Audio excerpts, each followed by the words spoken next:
Приветствуем наших подписчиков и гостей канала Эзотерика для тебя. Друзья, мы вас всех приветствуем в изобилии и достатке. Сегодня в этом видео поговорим о том, что делать, если вас просят посчитать купола в храме или в церкви. Действительно ли это порча и что нужно сделать вам, чтобы не взять этот негатив, эту негативную разрушающую программу на себя? Друзья, далее все более подробно в этом видео. А прямо сейчас ставьте лайк этому видео, вам ничего не стоит, а нам приятно. Итак, друзья, с вас лайк, а с нас ценная информация. В одном из наших видео мы подняли тему о том, что нельзя ни в коем случае делать в церкви, в святом месте, в храме. И один из моментов был о том, что ни в коем случае не считайте купола в храме, если вас кто-либо попросил. Конечно же, многие сказали, что это все ерунда, бред, это все сказки, вымысел и так далее. Но потом к нам приходят люди на консультацию и, соответственно, все в слезах, потому что они это сделали. Осознанно, неосознанно, но таким образом, знаете, когда вы считаете купола в храме, вы принимаете на себя порчу. Вы на себя принимаете очень негативную, разрушающую программу. Как это правило бывает? Вы выходите из церкви или из храма, и тут ни с того ни с сего к вам подходит бабулечка или женщина пожилая, и просит посчитать купола. А почему она просит посчитать? Потому что, например, она не видит, или она не может глаза поднимать вверх и так далее. При этом мы сами неоднократно видели, что, вот знаете, ищут жертву и просят, прямо подходят в наглую: посчитайте. Что нужно в этом случае делать? Ну, во-первых, вы должны просто об этом знать, что ни в коем случае, ни при каких обстоятельствах не считайте купола храма или церкви. Даже если вас будут просить ваша соседка, родственница, какая-то знакомая, которая ни с того ни с сего оказалась возле этого храма или у этой церкви, как и вы. Помните, когда вы посчитали, вы таким образом приняли на себя определенную уже программу. Конечно же, бывает исключение из правил, но, знаете, никто, вы знаете, церковь или храм – это не музей, это не какая-то достопримечательность, в которую нужно прийти, знаете, и обследовать от А до Я. Поэтому никогда не считаем. Что правильно было бы сделать? То есть все равно бывают случаи, когда к вам подходят и просят, вот назойливо просят прямо посчитать купола. Начинаете с ними ругаться.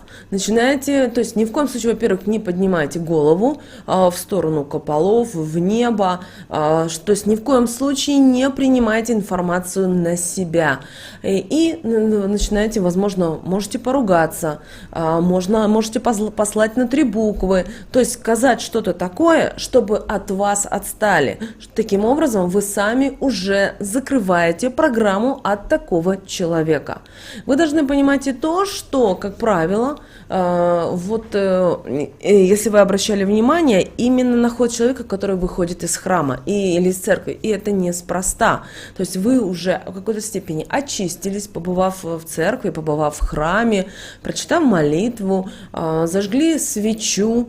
И, соответственно, вы в какой-то степени очистились, вы стали лучше. И здесь, знаете, вас берут тепленькими и начинают спрашивать. Кроме того, не обольщайтесь, если вы увидите перед своими глазами какую-то, знаете, бабушку, вот божий одуванчик. Она ничего не видит, она ничего не слышит, но вот ей сейчас, в данный момент, вот захотелось вот посчитать. Игнорируйте.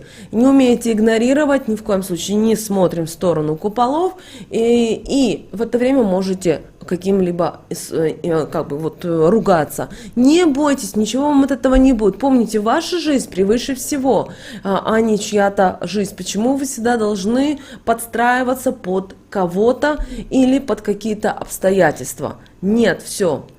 Далее, что нужно еще сделать? Друзья, помните о том, что когда вы выходите из церкви, каждый раз из храма говорите следующие слова: «Со здоровьем пришла, со здоровьем и ухожу». Этого будет достаточно, чтобы защитить себя. Но помним, когда вы выходите из храма. И большая просьба посещать храм осмотрительно, потому что, как бы вы бы ни хотели, но люди, которые желают кому-либо зла, они были, есть и будут. Поэтому, когда вы предупреждены, значит, вы вооружены. И если с кем-то из вас случился такой, именно вот такой вот казус, и вы действительно нечаянно посчитали купола, или по незнанию своему, или, возможно, в этот момент вы были в каком-то таком расслабленном состоянии, вам было хорошо, и вы решили, ну и что, ну посчитаю сейчас я, то, чтобы избавиться от такой порчи, вам для этого нужно подойти к храму и когда зазвонит первый колокол, прочитать определенные слова. Друзья, эти слова будут в описании к этому видео. Перепишите их. Мы их не будем сейчас озвучивать, потому что там, ну, во-первых, не два слова, а это очень сильные, это магические слова, которые вам нужно переписать. И большая просьба, если вы часто ходите в церковь, вы ходите в святые места, также, если вы переживаете, поделитесь этим видео с теми, кому действительно эта информация вот будет полезна и важна. Поэтому давайте запомним раз и навсегда. Во-первых, мы никогда не отвечаем на вопрос, сколько куполов априори. Далее, когда вы выходите из церкви, всегда говорите: со здоровьем пришла, со здоровьем и ухожу. Эти слова нужно вызубрить, запомнить, выучить. И знаете, вот вас хоть ночью разбуди, вы должны эти слова помнить. И, конечно же, друзья, если все-таки вы попались в такую ловушку, то чтобы избавиться, вам нужно, подходим к храму, и когда зазвонит первый колокол, нужно читать следующие слова. Эти слова мы оставим в описании к видео. Вы можете их читать в бумажке, только большая просьба: не привлекайте свое внимание. То есть подойдите так к храму, чтобы вы не привлекали внимание.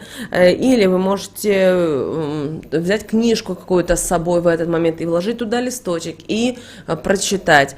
Прочитали, и после этого уходите. Достаточно слов один раз прочитать. Помните, пожалуйста, об этом.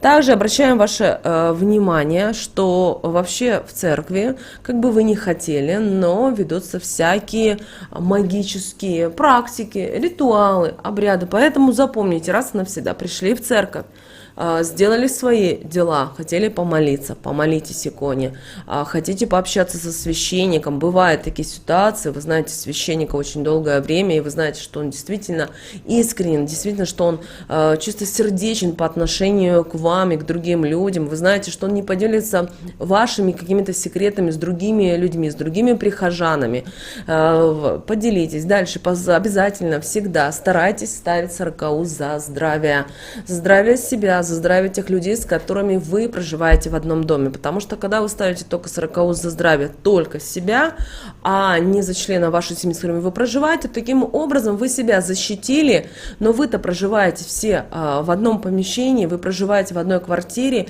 и все равно все ваши энергии переплетаются. Поэтому очень важно защитить не только себя или кого-то члена, а всех вас. Да, возможно, это дорого бывает, потому что, но тогда найдете церковь, храм, где это будет намного дешевле. Также вы можете сорокауст за здравие заказать в нескольких церквях, в нескольких храмах. Не обязательно это сделать в один день. Например, зашли в один храм и поставили свечку, заказали сорокауст за здравие, помолились и пошли заниматься своими делами. Потом прошло пару дней, и у вас появилось опять желание. Или еще бывает такая ситуация: вот вы работаете на работе или занимаетесь какими-то своими делами, и вот у вас появляется желание пойти в церковь или в храм, и вы прямо вот чувствуете, что вам в этот момент нужно подойти к этой иконе, поставить свечку и так далее. Делайте это. Даже выйдите во время обеденного перерыва, съездите или сходите в тот или иной церковь или храм. Почему? Потому что таким образом ваши ангелы-хранители вот вас прямо направляют, что сделай в данный момент именно это, а ничего другое. Потому что наши, помните, наши высшие силы, ангелы-хранители, наши помощники, они всегда с нами и пытаются нас направить, нам помочь. И, соответственно, нам вот через наше подсознание приходит та или иная информация. Помните, пожалуйста, об этом. Мы надеемся, что эта информация, друзья, для вас была полезна, для вас была важна. Поэтому, пожалуйста, никогда не считаем. С другой стороны, никогда не стоит бояться. Конечно, всегда ходите в церковь, ходите в храм, ставьте свечки, молитесь. Это очень важно, но ни в коем случае этого не делайте, потому что таким образом вы на себя берете вот эту порчу на болезни, порчу на несчастье, на беды и так далее. Друзья, мы надеемся, что наша информация была для вас полезна и важна. С вами, как всегда, был канал Эзотерика для тебя.